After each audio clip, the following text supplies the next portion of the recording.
Humane Society of the United States of America, each year more than 7 million animals enter into shelters. Of those 7 million, less than 10% are spayed or neutered. It means that less than 1/4, 1.4 million dogs, 1.2 million cats, or an animal every 5 minutes is euthanized. Sadly, before this speech is over, another adoptable pet, will be euthanized as well. This is way too much and can be avoided by owners simply spaying or neutering their pets. Over the next few minutes, I will be speaking to you about spaying and neutering and the health benefits and behavioral benefits that can be found by doing this procedure. Of the 7 million animals that enter into shelters every year, just under half are cats. When these cats are left intact and left in the wild, they're known as strays or feral. And if one intact male and female reproduce, they can have up to 12 kittens per year. If their offspring is left intact as well, within a 7-year period, they can have over 370,000 kittens, adding to the growing overpopulation of animals.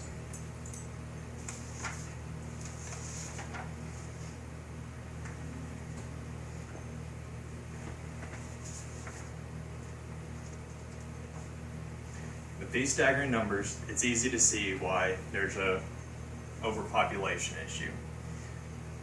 The simple solution would be spaying and neutering, and there are multiple health benefits that go along with it. For females, the ovary hysterectomy, or removing all the reproductive organs, the uterus, the fallopian tubes, and the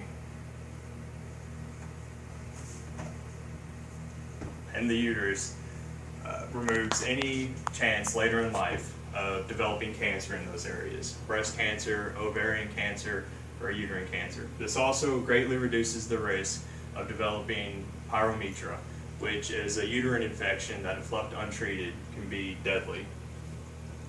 For males, the typical neuter is the orchectomy. This removes the testes from the male and renders him unable to reproduce and generally fixes multiple behavior issues. Another option for females is a hysterectomy.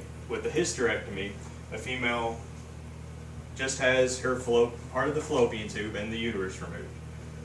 She can still produce hormones, however, she cannot reproduce. And with a male, vasectomy is a possibility. With a vasectomy, the vas deferens is removed, allowing for the male to continue to produce hormones but cannot reproduce.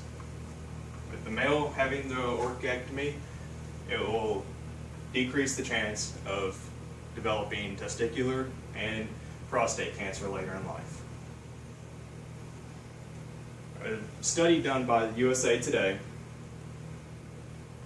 shows that animals that live in states with a greater percentage of spay and neuters live a longer life. Neuter males typically live 18% longer than intact males, and spayed females typically live 23% longer than intact females. With an increased quality of life and less of a chance of developing cancer, I still don't understand why no one would want to have their pet spayed or neutered. But there's more benefits to having this procedure done, not just health. Behavioral issues can be corrected in both cats and dogs, and many times they're very similar. Some of these common behavioral issues are marking territory or spraying, aggression, and roaming. With male cats, they typically spray their territory, and if the procedure is done early in life, usually before 6 months, this can correct the behavior altogether. Same with dogs. They hike their leg, they urine mark their territory. In both cases, male cats and male dogs, they will roam. Another behavioral possibility.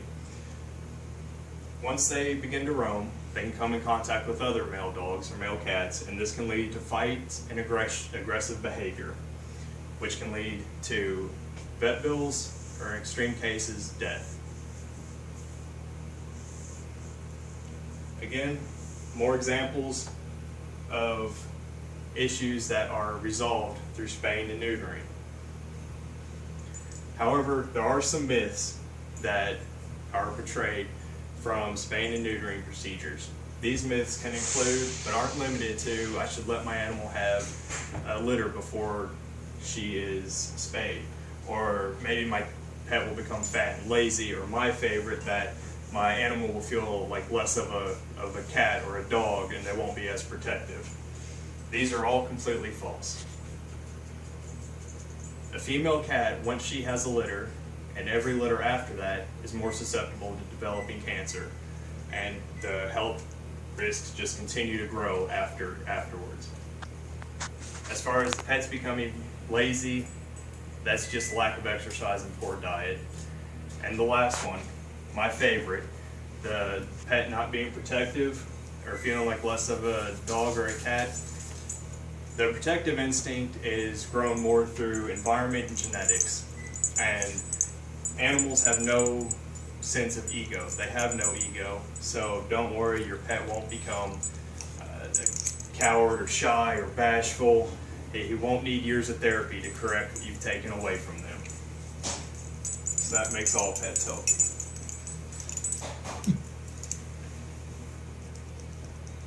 Animals that are spayed or neutered, like I said, typically live longer, live healthier life cycles, and they won't increase the overcrowding population of the United States.